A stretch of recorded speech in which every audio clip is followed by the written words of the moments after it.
You know, Adi Shankar, when he created Castlevania, he intentionally created probably one of the best villains in anime history in regards to Vlad Dracula Tepish. The entire story of a man who has removed himself from the world, that hates humans, but doesn't hate them to the point that he feels as though he has to go out of his way to genocide them.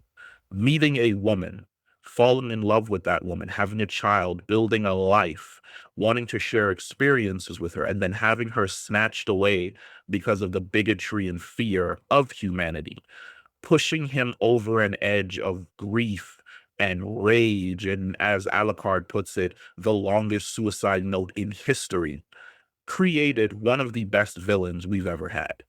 And it is a villain that is so fantastic that even in later seasons, when he is not around, his presence, his actions are still felt by the characters. We are once again in that exact same situation. I believe the Rabbit is probably one of the best villains we've gotten this entire year. Not only one of the best villains we've gotten this year, he is definitely, probably, most certainly in the top 100 best written anime villains we've ever received. And it is done in only 8 episodes to create the perfect villain. Now, I almost called it Castlevania, folks. Devil May Cry explores the theme of tragedy and trauma and how these things untreated leads to more tragedy and trauma. And we see that perspective begin with both Mary and her father, where her father is this loving man. He's taking her to the theater. They're sharing these experiences. And then he has this fear put in him by the first time he's ever encountered a demon. And instead of letting it go, instead of walking away from it and focusing on his family, he fully dives into this paranoia and madness of how he can stop this from harming his family. And a lot of times when you read stories, you find that characters that are trying their hardest and doing everything within their power to essentially stop this horrible, tragic thing from happening ends up being the horrible, tragic thing that happens. And we see him pushed over the edge, consume a demon, and turn into one himself. And in doing so, he kills his wife, who he wanted to protect, and attempts to kill his daughter as well, forcing her to kill her father. Now, Mary is the one with the trauma. She's the one who has suffered a tragedy. And instead of finding a way to basically move past this, to let go of this trauma and let go of this rage, she is taken advantage of by the Order. The Order brings her in. If anybody has ever played Halo, this is a great parallel between both Devil May Cry and Halo, about how Catherine Halsey in the Spartan 2 program kidnapped children because children were easier to mold. It was easier to imprint kids with a certain thought or certain idea, turn them into the perfect soldiers who do not ask questions and basically shoot first, because children are malleable. They don't have that world experience to have developed their own thoughts about a subject. As a result, you can create perfect killers if you raise them from the point of childhood to the point of adulthood. And we see that with her character. She's taken in by the Order, she's trained, she's brainwashed, and then she is set loose upon demons. Shoot first, don't ask any questions, kill them because they're evil. Every single demon that steps through a portal is an invader that has to be eradicated. And then her tragedy and her trauma is passed on to the rabbit. And it is so good because we see that as a character, he had escaped his trauma. He had escaped his tragedy, where he was in foster care. He was being abused. He was being ignored. He was being taken advantage of. And a portal opens up and he steps through, and it should have been his certain death. But instead, he found a family. He found friends, he found brothers, he found sisters, he found people that he was able to grow up with and live with and basically have a decent life with in this hospitable place. And as he watches this family, he realizes, oh my God, I have to get these guys out of here.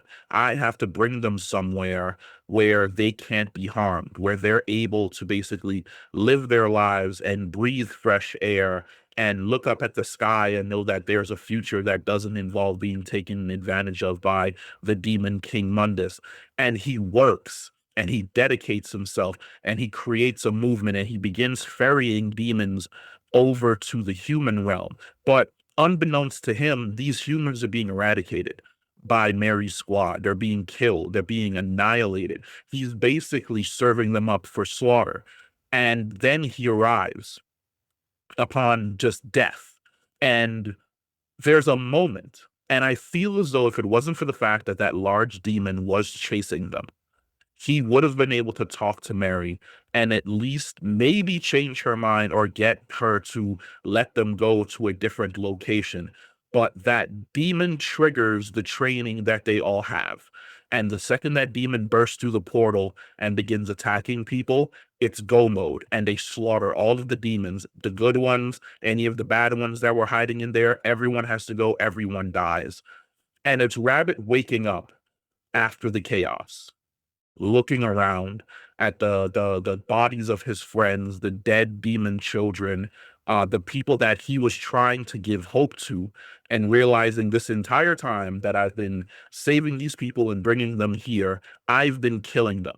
I've been serving them up on a platter to be slaughtered. He breaks because once again, the trauma that he thought he had escaped, the life that he thought he had built for himself was snatched away.